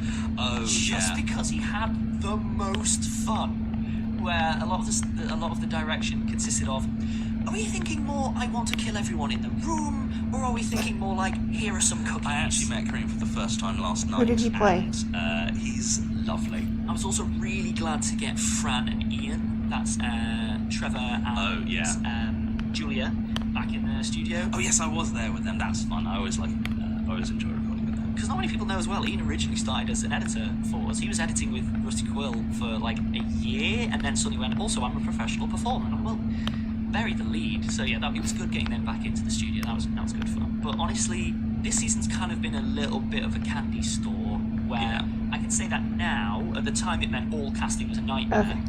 But after the fact, it does mean, I got to work with this person and this person. But yeah, I think Alistair has to win most MVP. and I know he's listening, so he's looking at you. Right. Okay, I'm going to jump onto a production question. That was weird. I'm sorry.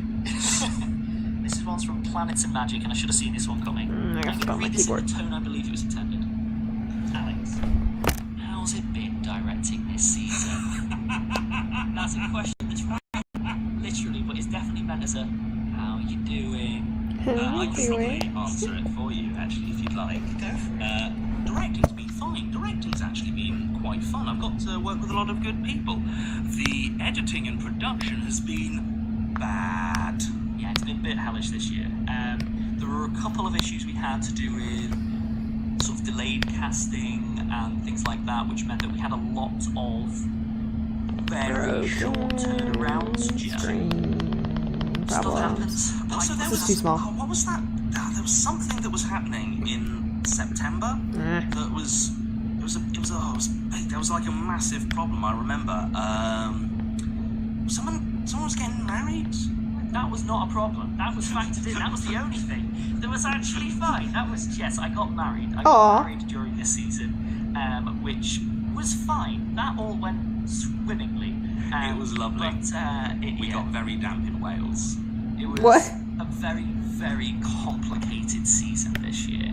If I was being cruel, potentially over-complicated. That would be cruel. I don't know what really cut. No, how I I want to feel line like this. anything that we shifted for the sake of production, we bent the story as far as we could before the story would literally change. If we'd made production easier, we would have made the story worse, which might have been a trade worth making at certain points, but it's not one we did. So, yeah, there's a reason that we're taking a longer season break and a bigger run-up, because you can only sprint for so long, basically. And, yeah, editors were real troopers on this one, actually. There was a lot of, with the Alistair stuff's a good example, hi, you were meant to have a week for this, it went wrong, we did a re-record, it went wrong, you have 2 days to do a week's work, and people stepped up, so yeah, that was amazing. So Johnny's right, directing, yes, production. On to another story one, this is from Atomic Pleb. As an ace person... That's just a great name. It is a good name. As an ace person, it really means a lot to have John as asexual representation in a podcast. Can I ask at what point in planning the podcast you decided to make that happen? That's a very good question, and it's a difficult one to answer because it's one of those where it wormed its way into sort of essentially my headcanon quite early in the writing process, and then later, I think during season 2, when it started to actually become more textually relevant, we were discussing it and we nailed down the idea. But it's a really tricky question to answer as to at what point that character inkling became a canonical facet. The issue is it gets muddied up at our end in a way we haven't really discussed before. During initial story development and pitching and so on, it was explicitly stated that the archivist you have to discuss what type of story you're telling. And straight out of the gate, we were like, cool, archivist. Does the archivist have any kind of romantic arcs at all through this? And we were both like, this isn't a romance. Yeah. It's a horror. Joke was on us. Well, yeah.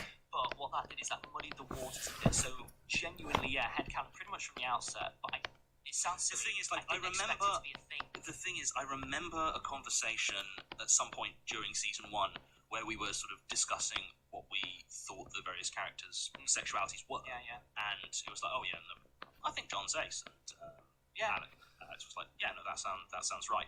But at the same time, that wasn't a planning conversation. Yeah, in the it same wasn't way us going, we need to really have a sit down. I think out of everything from the entire series to date, that's been probably the biggest one that's had the largest impact that I've most underestimated. Yeah, I did not anticipate the reaction, and it's lovely. But yeah, I didn't anticipate it would resonate as hard as it has. It isn't something we put a little red so mark on. hard. Make sure you handle this correctly. I feel like we My friends have made fun of me for my reaction to it. I don't think we would have made it explicit if we weren't confident. Well, that made fun of me. Thoughtfully. So we have one question set aside, which is the elephant in the room question, which is a big question, and we knew we'd end up having to answer. So this one is from, quote, loads of people. Sure. Does the archivist / John reciprocate Martin's romantic feelings for him? People have been commenting on the ambiguity of the nature of his feelings, and would there be an explicit authorial confirmation on whether those feelings are romantic or not? So this is both a very simple answer and a very complicated answer. Yes. The simple answer is yes, he reciprocates. It's a romance. At least I have written it as a romance. It has been intended. It is intended as a romance. However, there is obviously a much bigger conversation about death of the author, and if that's not how people read it, I wrote a lot of drafts of 159, and there were a lot of versions where the archivist's emotional defense Just read your comment. was a lot more explicit, and they all rang incredibly false. Because unfortunately, we've spent 4 seasons building up a character who He's an emotional wreck. He's He's a mess of a not human. and so I think the scenes that we ended up having are the most true to the characters. I think there probably will be more explicit aspects to it going into season 5. I believe so, yeah. But at the same time, I, as the author, cannot tell people that they are wrong for interpreting things in a different way. Like, I don't think that people who read it as platonic are necessarily wrong in how they respond to the text. But yeah, authorial intention is it as romantic, but also it's a horror series, and it was the focus of season 4 because it was the emotional core that led to the culmination of the series. But it's going to take more of a backseat, I think, in season 5. I think there's 2 things to take away from it. Is one, you can't tell someone how to receive a text, and you shouldn't tell someone how to receive a text, because that's not how art works. So if someone is receiving a text differently to you, that's fine. The other one I would say that's quite important is the ambiguity in 159 especially was not intended as a way of being deliberately ambiguous so people were left guessing. I'll be honest. It was a symptom of accurate characterization in terms of how they communicate with one another. Honestly, I respect that. I mean, to me, it was very much like a culmination of a love story scene, and it saddens me a bit that the fact that there wasn't the specific words, "Yes, I love you too, Martin," And then they kiss. yeah. That is one thing I will say unequivocally. You will never hear a kiss in the Magnus Archives because audio-only kisses Are the worst. Thank you. Terrible. Like, it's not an option. No one is kissing. No one is kissing in the Magnus There are a Archives. couple of ways Respect, to make it honestly. less offensive on the ear, but it still sounds like someone's eating chewing gum at you. It doesn't work on audio, I'm afraid. It never will. It's the nature of humans and ears. No one likes other people kissing in their ears in that way. It doesn't work. Oh, my sister's gonna be home soon. So yeah, I'm sitting in the living room it is and my intended. tablet is overheating. So, thanks for listening to me cry. I mean, I almost cried. I mean, okay, there were lots of feelings. My computer's loading a little slow, I think, because it's overheating a bit. How do I put you back? There's a button for that, isn't there? Yeah, click. Okay. Oh, okay, and see, now that I've drawn, or I've sketched out my own hug picture, you can send me links to other people's hug pictures, and it won't influence the hug picture that I've ended up making. Huzzah. I had fun too. Thanks for sitting here with me. And for anyone else who came and sat here with me just to listen. I think you're pretty cool. And I hope you've had a great day and you have a good night. And I still don't have a cool YouTube sign off. I don't know that I ever will. Have a good day. Goodbye. And